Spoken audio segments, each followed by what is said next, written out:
ஐந்தாம் வகுப்பு மாணவ செல்வங்களே, இது உங்களுக்கான தமிழ் 3ஆம் பருவம் இயல் 3இன் அறநெறி சாரம் செய்யுள் பகுதி. வாருங்கள், செய்யுளுக்குள் செல்வோம். அறநெறி சாரம். தூயவாய் சொல்லாடல். தூயவாய் சொல்லாடல் வன்மையும் துன்பங்கள் ஆய பொழுதாற்றும் ஆற்றலும். வன்மையும் துன்பங்கள் ஆய பொழுதாற்றும் ஆற்றலும்.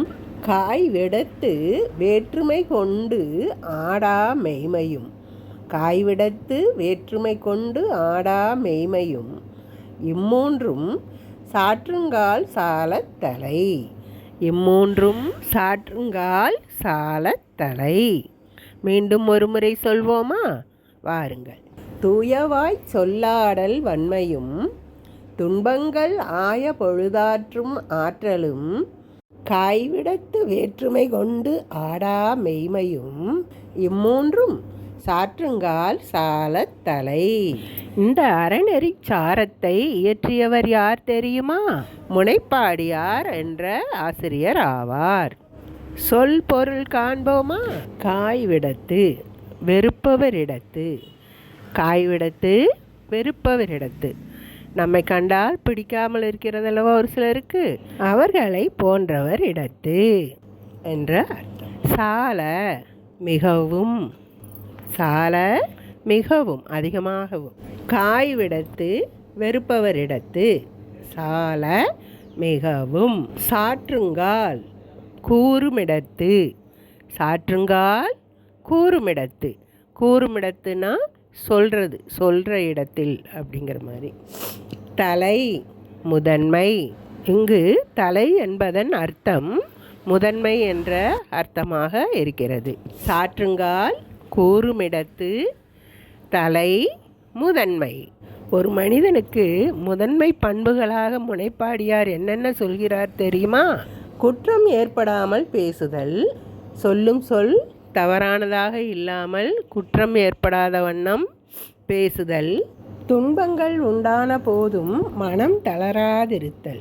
ஒருத்தருக்கு ஒரு கஷ்டம் வந்துருச்சுன்னா, ஐயோ இந்த கஷ்டம் நம்மளுக்கு வந்துருச்சே அப்படின்னு சோர்ந்து போகாமல் தளராமல் இருத்தல்.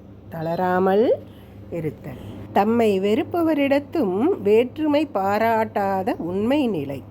தம்மை வெறுப்பவரிடத்தும் வேற்றுமை பாராட்டாத உண்மை நிலை ஆகிய இவை மூன்றும் மிக உயர்ந்த பண்புகளாக நமது பாடலின் ஆசிரியர் முனைப்பாடியார் அறநெறி சாரம் பற்றிய உண்மைகளை கூறியுள்ளார்.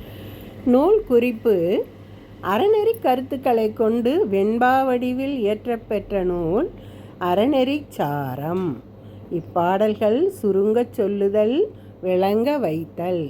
சுருங்கச் சொல்லுதல் விளங்க வைத்தல் ஆகிய அழகுகளை பெற்று விளங்குகின்றன.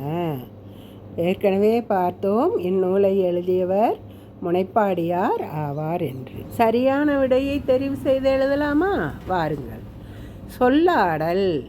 இச்சொல்லை பிரித்து எழுத கிடைப்பது சொல் கூட்டல் ஆடல்.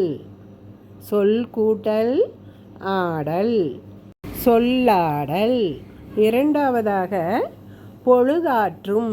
இச்சொல்லை பிரித்து எழுத கிடைப்பது பொழுது கூட்டல் ஆற்றும். பொழுது கூட்டல் ஆற்றும் பொழுதாற்றும். மூன்றாவதாக வேற்றுமை. இச்சொல்லுக்குரிய எதிர்ச்சொல் ஒற்றுமை. வேற்றுமையின் எதிர்ச்சொல் என்ன? ஒற்றுமை. வேற்றுமைக்கு எதிர்ச்சொல் ஒற்றுமை. நன்றி மாணவ செல்வங்களே. மீண்டும் அடுத்த பதிவில் அடுத்த பாடலுடன் பாடத்துடன் சந்திப்போம். நன்றி, வணக்கம்.